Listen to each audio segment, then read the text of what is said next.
Peringatan, animasi ini diangkat dari kisah nyata, tanpa bermaksud menyudutkan salah satu pihak. Semoga bisa diambil pelajaran, dan selamat menikmati.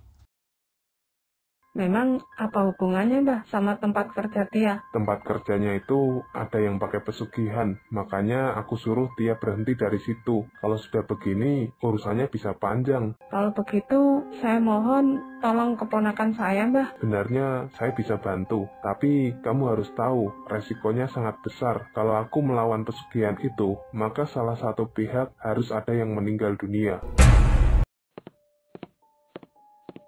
Permisi Bu, boleh saya bicara sebentar? Ada yang mau saya sampaikan. Saya mau menyampaikan sesuatu yang cukup penting. Oh ya Tia, ada apa emangnya? Saya berniat untuk mengajukan resign dari pekerjaan ini Bu, tapi saya tetap akan bekerja sampai akhir bulan ini, supaya ada waktu kalau Ibu mau cari penggantinya. Resign? Kok tiba-tiba banget? Emangnya kenapa kamu kok mendadak minta resign? Ada masalah tak di tempat kerja ini? Atau ada sesuatu yang kurang cocok? Bukan begitu Bu, sebenarnya saya merasa nyaman kok kerja di sini. Cuma orang tua saya ada rencana pindah ke Cirebon. Di sana orang tua mau buka usaha sendiri, semacam toko kelontong, dan saya diajak untuk ikut membantu sekaligus mengelola usaha itu. Jadi mau tidak mau, saya harus ikut Bu. Oh, jadi gitu alasannya. Jadi kamu mau ikut orang tua kamu? Jujur saja ya Tia, saya tuh sangat menyayangkan keputusan kamu ini. Dari awal kamu kerja, saya sudah melihat kamu itu rajin dan bisa cepat belajar. Terus jarang ada karyawan seperti kamu. Saya merasa terbantu sekali dengan adanya kamu di sini. Iya Bu, saya sebenarnya berat juga ninggalin rumah makan ini. Soalnya saya sudah betah kerja di sini, sudah terbiasa dengan suasana dan teman-temannya juga. Masalahnya itu mencari pengganti karyawan tuh nggak gampang Tia. Apalagi sekarang tempat makan lagi rame-ramenya. Kalau kamu keluar, jujur saya pasti akan kesulitan. Itu sebabnya saya tidak bisa begitu saja mengizinkan kamu resign. Tapi saya nggak bisa nolak permintaan dari orang tua. Saya juga seneng kalau ibu merasa terbantu. Saya benar-benar minta maaf Bu, kalau keputusan saya ini bikin ibu keberatan. Kalau soal itu, coba pikir baik-baik lagi. Mungkin kamu bisa tetap kerja di sini tanpa harus resign kan? Saya tidak rela kehilangan karyawan kayak kamu. Apa jangan-jangan karena gajinya kurang? Kalau kurang, saya tambahin deh. Tapi Bu, saya juga harus memikirkan orang tua saya. Mereka sudah berharap banyak sama saya untuk ikut ke Cirebon. Jadi kalau saya bertahan di sini, orang tua saya pasti kerepotan. Kalau soal gaji, saya nggak ada masalah. Justru saya bersyukur dengan gaji yang sekarang. Ya sudah, kalau memang begitu, saya tidak bisa memaksa. Tapi setidaknya kamu masih mau bekerja sampai akhir bulan ya, supaya saya punya waktu mencari pengganti dan melatih mereka. Iya Bu, itu sudah jadi niat saya. Saya akan tetap kerja dengan sebaik-baiknya sampai akhir bulan. Dan semoga setelah itu, Ibu bisa dapat karyawan baru yang lebih baik dari saya. Tak lama dari Tia berpamitan resign, tiba-tiba Tia jatuh sakit tanpa ada sebabnya. Aduh, kenapa kakiku sakit banget? Kayaknya aku nggak bisa kerja dulu dengan kondisiku seperti ini. Aku harus minta izin ke puskesmas.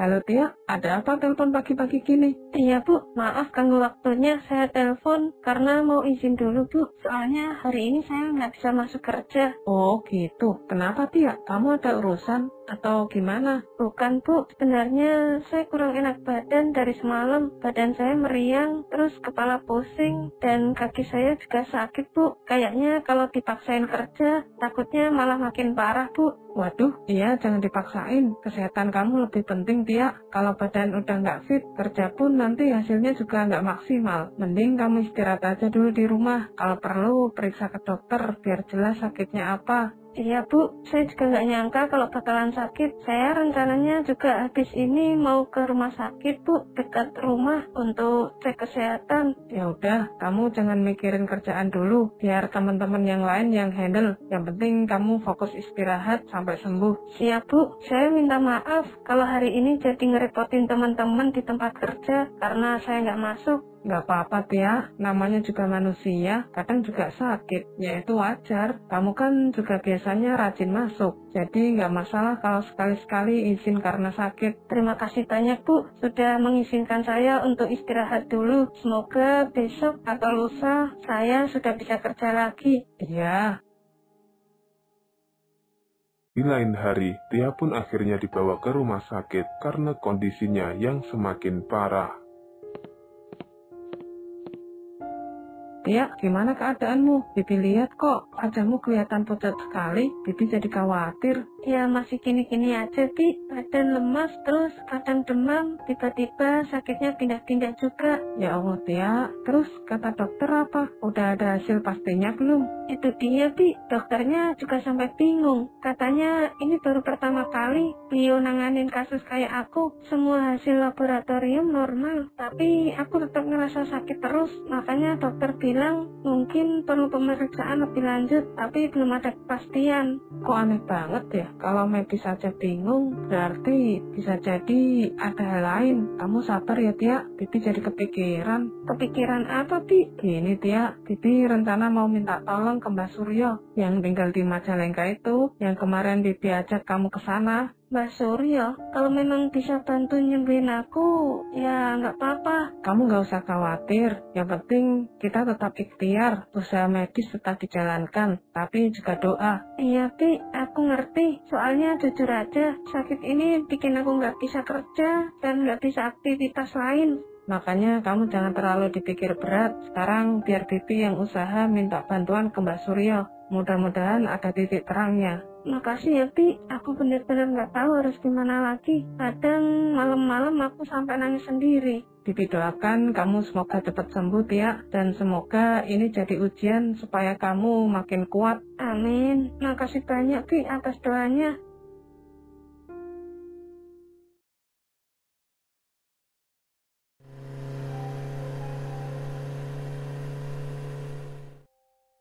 Loh, tumben kamu datang ke sini pagi buta. Ada urusan apa lagi? Gini, Mbah, saya ini mau minta tolong. Ponakan saya, Tia, lagi sakit. Sakitnya itu aneh. Dokter pun bingung. Katanya baru pertama kali menangani kasus seperti ini. Saya jadi khawatir, Mbah. Makanya saya datang ke sini. Sudah kuduga. Ini gara-gara dia masih keras kepala. Padahal dulu sudah aku peringatkan, jangan terus-terusan kerja di tempat itu. Tapi ya begitulah anak muda, kadang pikirannya susah dibelokkan. Sekarang baru tahu kan akibatnya.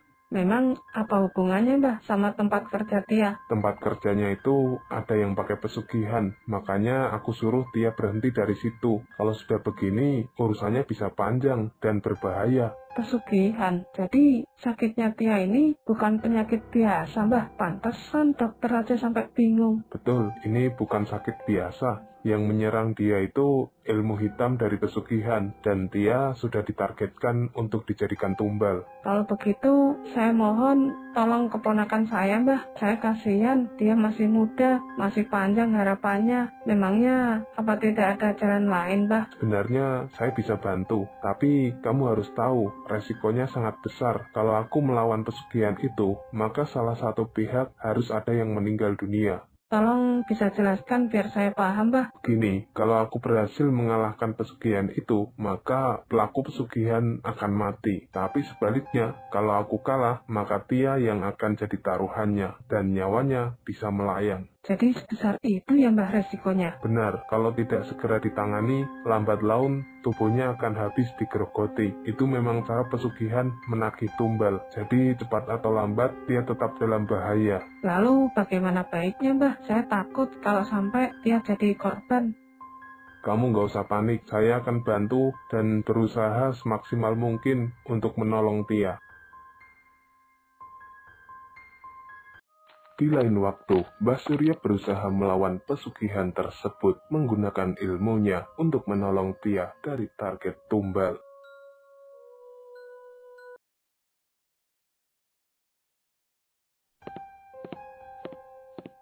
Assalamualaikum, Tia. Gimana kabarnya hari ini? Udah mendingan belum? Waalaikumsalam, Wi. Alhamdulillah, aku udah lumayan baik kok. Kata dokter, kalau kondisiku stabil terus, besok aku udah boleh pulang. Wah, syukurlah. Aku ikut seneng banget dengarnya. Soalnya kemarin-kemarin aku khawatir banget sama kamu. Kirain sakitmu makin parah sampai dibawa ke rumah sakit. Iya, aku juga bersyukur banget. Tapi jujur, aku masih bingung, Wi. Soalnya pas dokter periksa, hasilnya nggak nunjukin penyakit apa-apa. Kayak nggak ketemu penyebab pastinya gitu. Hah? Maksudnya gimana? Jadi sebenarnya kamu sakit apa sih? Nah itu dia. Aku juga nggak tahu. Dokternya bilang semua tes normal. Nggak ada tanda-tanda penyakit serius. Tapi ya entahlah kenapa aku bisa sampai drop gitu. Aneh banget. Tapi yang penting sekarang kamu udah baikan. Jadi jangan dipikir terlalu berat. Kadang tubuh juga butuh istirahat. Mungkin kemarin-kemarin kamu kecapean. Ya mungkin sih. Ya sebenarnya aku kesini mau ngasih kabar. Tapi ini kabar duka. Hah? Kabar duka? Maksudnya apa nih? Siapa yang meninggal?